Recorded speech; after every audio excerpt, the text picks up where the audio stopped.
got a dimple there. Do you? Do you? You cutie pie? Look at you getting showered with attention and love. Don't. Keep it low key, keep it softly spoken, with no strings tying you to me. I'm happy in your company with no emotion, cause my love deserves to be free. I never wanna look at a house in the garden, I never wanna lock you down. I know you're not mine, it's just my turn, but we can still have fun for now. Happy birthday to you. You told me you don't really do commitment, trust me, consider your message received. When you said you couldn't take us too seriously, I must admit I was relieved. Cause I never wanna play happy families with you, but I like having you around. I'm fully aware this is a flash in the pan, but we can still have fun for now.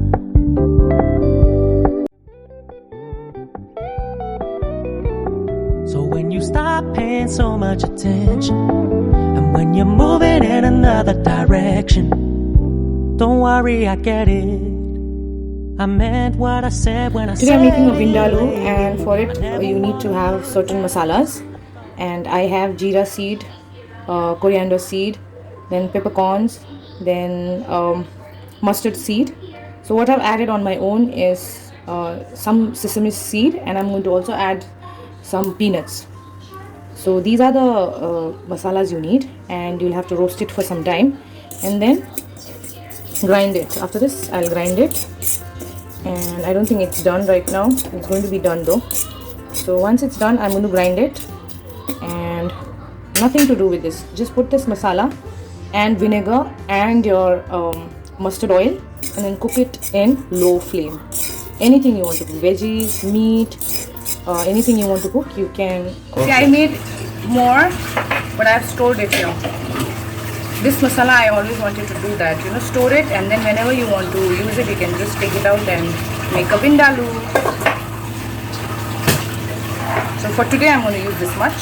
I don't have much to cook, so this much.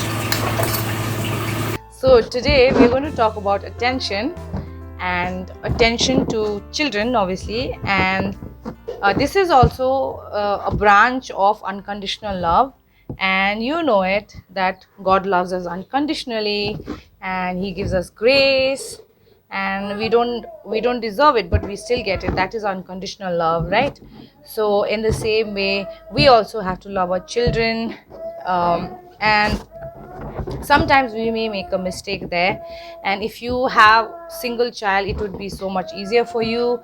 But then sometimes what happens is, if your child is very easygoing child, and if she does her homeworks, and if she does not have much behavioral problems, you may think that she does not need much attention, and then there might be a problem. You may not give the child attention, and because you think everything is going on well. So again, you could be wrong there, and you have to pay attention out there, and they need attention. Even if your child is very, very easy, still your child would be needing attention. But here I'm especially talking about parents who have multiple children.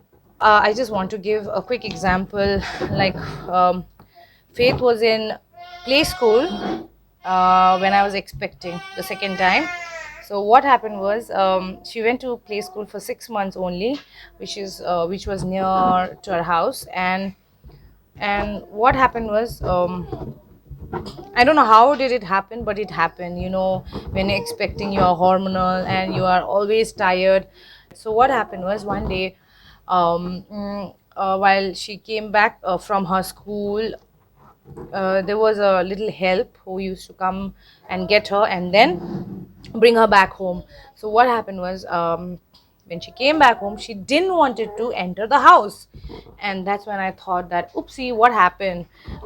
This is not supposed to happen, and what went wrong? I started thinking, and then her ma'am also called, actually her principal ma'am called up, and then she liked Faith, so and she just had a concern, and she said that I know that you're expecting and you need to give more attention to the child. And I said I do give it attention. That's what I thought. I do give attention to my child. But then she said that you have to do even more. If you're doing 5 times, you have to go even double. And then I didn't like it, to be very frank, but then I kept that in my mind that maybe it is true. What happened was, now after that play school, she started her formal school. It used to take 40 minutes to go to school, and from there again 40 minutes to come back from school. So what I did was, I continuously spoke to her, play with her, whatever games we can play while sitting. Non-stop I would talk, and then for me to talk like that, it was like crazy, insane. So, but I did that, and I used to play with her, patter cake and all that. I used to play Macha Macha Bhyaguta game and all that game I used to play, and then we used to talk, what did you do and all that. And then believe me, it worked.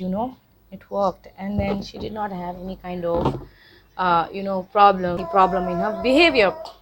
I felt so glad that she came out from that attention deficit kind of a thing. So what I'm trying to say here is, if you have multiple children, especially, and even if you have a single child, you may think that everything is going well. You may think that you are giving your best, but your best may not be their best, the children's best. So that is why you have to do extra for them. Even though I know today that my children, they know that I love them, but still every day I have to tell them, especially while sleeping, they are like calm, they are cool, right?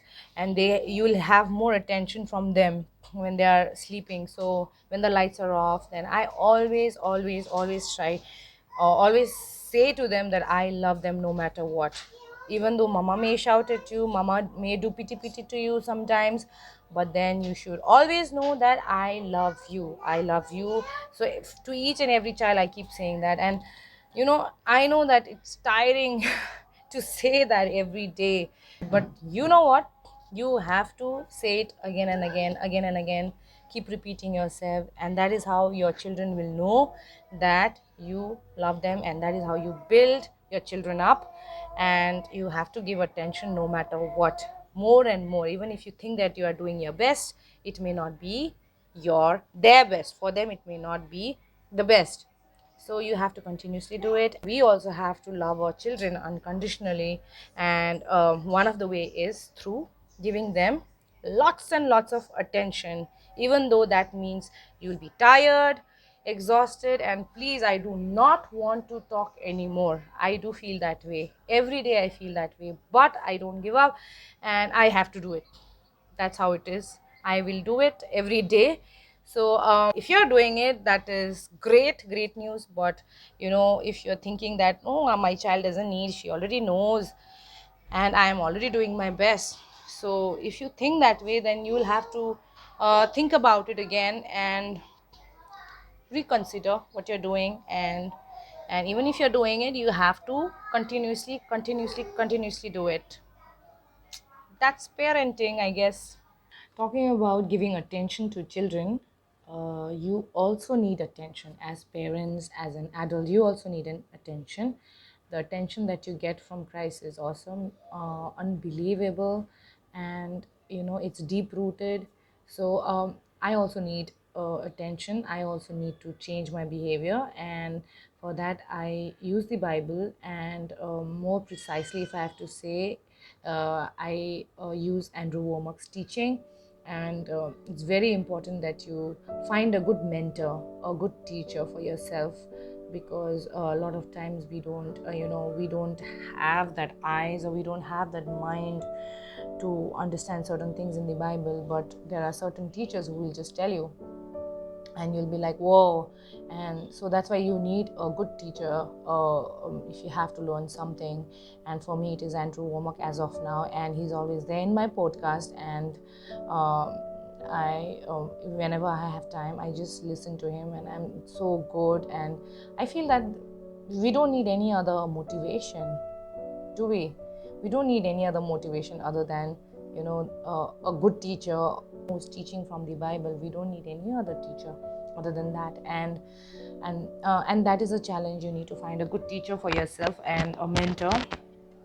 So I'm also learning certain things, in particular. I would say I'm learning how to take, believe the authority that I've been given as a Christian, and we all have been given that authority, and it's so amazing what he says. And that is what I'm trying to say, that we all need attention, and attention in the form of behavioral changes in parents. And if both the parents do the same thing when it comes to bringing up children, nothing like that, you can just win every game if you are both on the same page.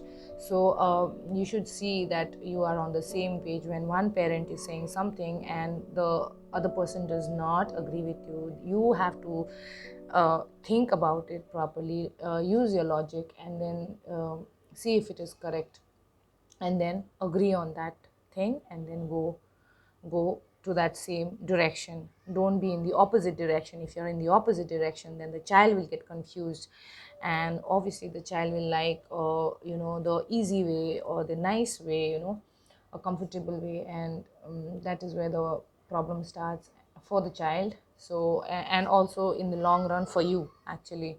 And so you should be on the same page as parents, and for that you also need to change your behavior. You also need to pay attention on yourself. You also need to change your behavior as a parent, and then only you can inculcate those things on your children. And so you need to do that. And also I would like to say that I am inculcating some practices in my twins, Hope and Joshua. On a daily basis we are practicing, and when it becomes successful, I'm going to post it here and share it with you all. As of now we are just practicing, and it's going to take time. It takes a lot of time. Just imagine a simple brushing teeth. It takes so much of time. Thanks for watching. Please subscribe if you like it, and I'll be back with something new next week. Bye bye.